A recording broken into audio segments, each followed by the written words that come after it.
Buen día, mis queridos alumnos de séptimo. Espero que se encuentren muy bien junto a su familia.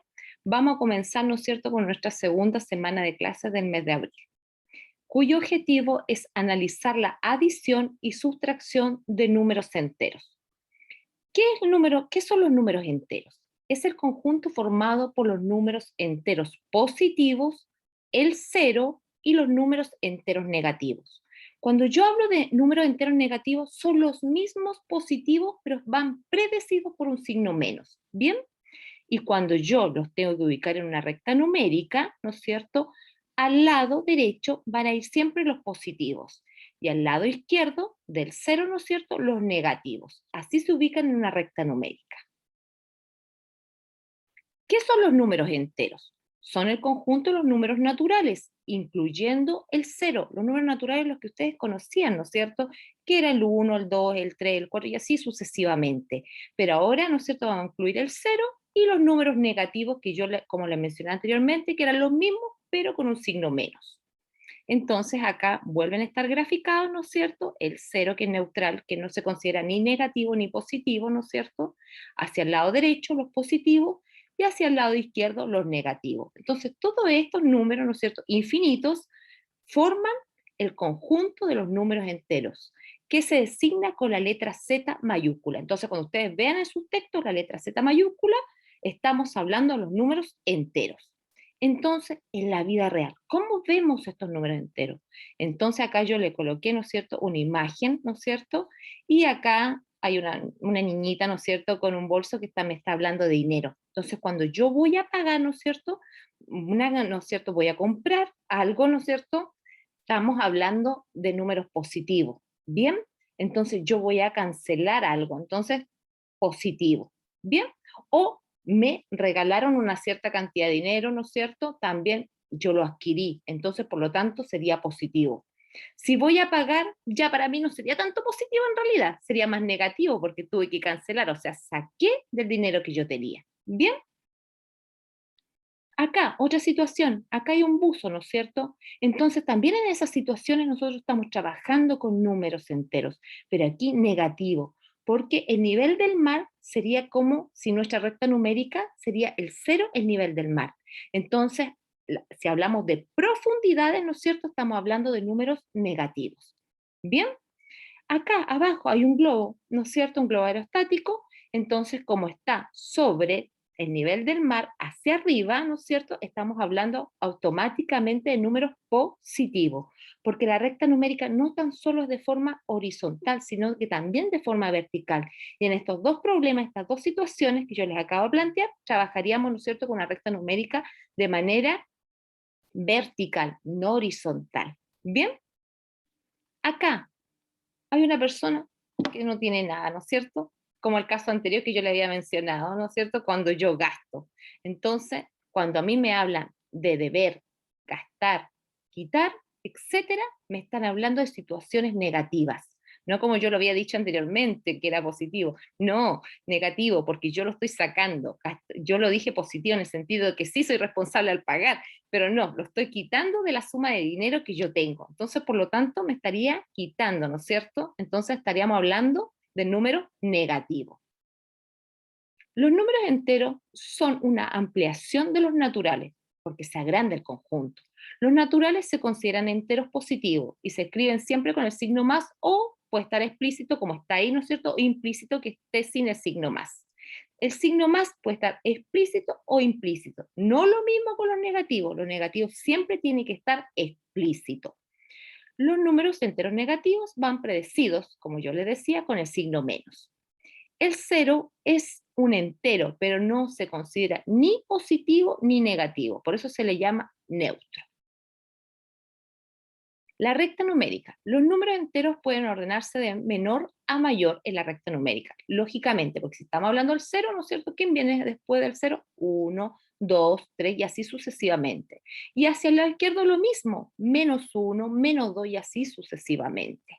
Bien, entonces abajito me dice, ¿cuál es el valor de la letra A, B, C? Y aquí yo tengo el cero. Entonces, para acá yo sé que son positivos, ¿no es cierto? Al lado derecho y hacia acá negativo. Por eso yo se los marqué con dos colores. representando el rojo como lo negativo y azul como lo positivo. Bien, entonces el A sería -5. ¿Por qué -5? 1, -1, -2, -3, -4, -5. La letra B está para el lado de los positivos. 1, 2, 3, 4, 5. 5 positivo. El C, 1, 2, 3, 4, 5, 6, 7, 8, 9, 10. Bien, valor absoluto. El valor absoluto, niños, no puede ser negativo. Siempre es positivo. Cuando a mí me están hablando de valor absoluto, es la distancia de un dígito, ya sea negativo o positivo en función al cero. Es la distancia. Y cuando hablamos de distancia, siempre positiva. ¿Y cómo se anota el valor absoluto? Con dos líneas, ¿no es cierto?, paralelas. Bien, de manera vertical. Entonces esas líneas automáticamente, si yo veo esas líneas y un dígito dentro de esas líneas, me está hablando el valor absoluto. Y si acá tengo un dígito, que puede ser cualquiera, por eso está con una letra, ¿no es cierto? Y es positivo, valor absoluto, la misma letra, ¿no es cierto? El mismo dígito, positivo. Si ese dígito es negativo, ¿no es cierto? Valor absoluto, la misma letra, pero positivo, porque yo les acabo de mencionar que el valor absoluto siempre positivo. Entonces, acá me piden el valor absoluto de +4. Yo voy a mi recta numérica, ¿no es cierto? Y como es la distancia, 1, 2, 3, 4, porque la distancia en función al 0, ¿no es cierto? Entonces, va a ser 4 positivo. Y si fuera acá, ¿no es cierto? En el caso de -4, para acá, 1, 2, 3, 4. Entonces, 4 positivo. ¿Bien? Porque siempre positivo. Y el otro ejemplo es exactamente lo mismo. Opuesto de un número. El opuesto ya no es lo mismo que valor absoluto. Me lo está diciendo lo opuesto, el contrario. Entonces, si yo tengo -4, 4 positivo. Si yo tengo 6 positivo, 6 negativo sería el opuesto. O sea, es el contrario, es el opuesto. Entonces acá yo le pongo unas caritas en realidad. Positivo, feliz, negativo, ¿no es cierto? Triste. Entonces serían como los opuestos. Entonces, si es -4, ¿cuál es el opuesto? +4. Y si es +4, ¿cuál sería el opuesto? -4. Bien, es el mismo dígito, pero con signo contrario. Ordenar y comparar. Cuanto más a la derecha esté un número situado en la recta numérica, mayor va a ser. Porque a la derecha, ¿no es cierto?, van los positivos y es como lo conocen ustedes. Si usted obtiene una nota 5 y su compañero obtuvo una nota 6, ¿quién obtuvo mayor nota? Su compañero, ¿no es cierto?, porque tuvo un 6. Es como lo conocemos. En cambio, en los negativos es al contrario. El negativo, entre más lejos esté del cero, más pequeñito va a ser su valor. Si yo tengo, por ejemplo, -4 y tengo -2, ¿cuál sería más grande? El -2. ¿Y por qué el -2? Porque está más cerquita del cero. Y el -4 va a ser más pequeñito porque está más lejos del cero.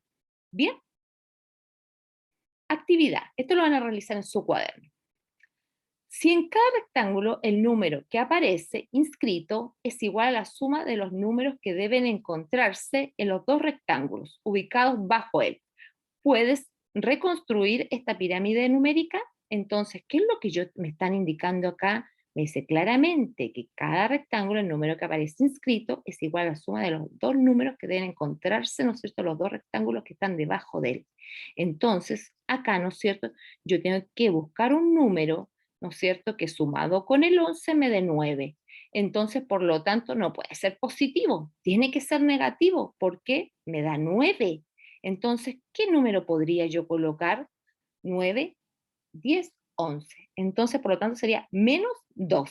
Y si yo tengo -2 y lo sumo con 11, no puedo porque son de distintas familias. Entonces, por lo tanto, los tengo que restar y conservar el signo del número mayor o de aquel que tenga mayor valor absoluto. Y en este caso, como yo les acabo de mencionar, si aquí va, ¿no es cierto?, el -2, aquí va el -2 y acá el 11 tiene mayor valor absoluto que el 2. Y el 11, ¿qué signo lleva implícito? Porque yo sé que es positivo, pero no lo veo, ¿no es cierto? Entonces, por lo tanto, por eso mi resultado me queda positivo el 9. Y de esa manera ustedes van completando la pirámide. Acá Vamos a recordar, ¿no es cierto?, lo que ya habíamos visto en la clase anterior, la escalerita de la metacognición, niños, por favor. Acuérdense que esto no es necesario que me lo escriban, solamente que lo analicen cada vez que veamos un video, ¿no es cierto? Que nos replanteemos estas preguntas. ¿Qué he aprendido hoy en esta clase? ¿Cómo lo he aprendido? ¿Para qué me sirve? ¿Para qué me ha servido? ¿En qué otras situaciones de la vida cotidiana yo lo puedo utilizar? ¿Bien? Acá dice, la metacognición se compone de los siguientes conocimientos, habilidades y actitudes. Acuérdense muy bien, habilidades es la que yo soy más hábil de hacer. Es como una característica, algo que a mí me cuesta menos, que es una habilidad mía. Bien, por ejemplo, habilidad mía, las matemáticas. Bien, entonces eso a mí lo que menos me cuesta. Una debilidad sería, ¿no es cierto?, el lenguaje, porque el lenguaje me cuesta más. Actitud. Cuando hablamos de actitud, es la predisposición que tiene que tener usted en función a que tiene que ser, no sé, si a usted le cuesta mentalizarse, decir, ya no importa, aunque me cueste, aunque muchas veces dice, no, no me gustan las matemáticas, pero lo voy a tratar de hacer.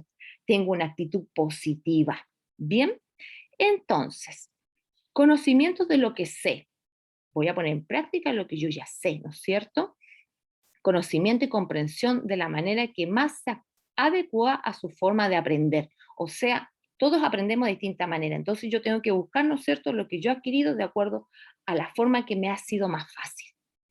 Autogestiona de manera efectiva su aprendizaje y futuro profesional. ¿Qué significa esto? Autogestiona. Organizar la información de manera autónoma. No esperas que la tía lo haga todo, ¿no es cierto? Si yo tengo que tratar de hacerlo, si veo, como yo les dije en clases anteriores, que no le entiendo a la tía, ¿no es cierto? Voy a acudir, ¿no es cierto?, a la tía Bárbara, a ver si me explica y le puedo comprender mejor. O a la tía Jimena también, que tiene muy buena disposición. Entonces, yo tengo que buscar la manera y ser autónomo o simplemente buscando videos. Entonces yo tengo que buscar, ¿no es cierto?, estrategias para poder, ¿no es cierto?, yo ir adquiriendo el conocimiento de manera autónoma. No esperar que me estén diciendo. Es como cuando la mamá dice, hijo, vaya a hacer la tarea, hijo, estudie. ¿Por qué le tiene que estar diciendo? Usted es grande, ¿no es cierto? Un niño de segundo ciclo que a futuro se me va a ir a enseñanza media y por eso tiene que ser autónomo. Actitudes de cómo me comporto en el mundo con lo que sé hacer, o sea, un concepto de sí mismo, lo que yo les decía, es que yo tenga las ganas de aprender, que yo me esfuerce, que no le tema al error, que no le tema a preguntar, porque todos nos equivocamos. Bien, niños, entonces esa es la actitud, actitud positiva, siempre positiva. Entonces, mis niños, por favor, no olvidar ver los videos durante la mañana para que en la tarde podamos aclarar dudas, enviar sus evidencias. Le agradezco mucho lo responsable que han sido porque me han enviado evidencias muy ordenados en su cuaderno, con el objetivo, con la fecha, exactamente de la manera que yo se los había solicitado. Y eso se agradece tanto a ustedes, ¿no es cierto?, a las alumnas, los alumnos y a sus apoderados que han sido muy responsables en todo esto que tiene relación, ¿no es cierto?, en este quehacer, en este nuevo formato, por así decirlo, que vamos aprendiendo, ¿no es cierto? Entonces los papás aquí cumplen un rol fundamental y los han podido guiar, ha podido ayudar, ¿no es cierto?, de acuerdo a sus posibilidades, y eso se agradece. ¿Ya, mis niños? Entonces voy a estar atenta a cualquier consulta. Espero que se encuentren muy bien. Besitos, cuídense.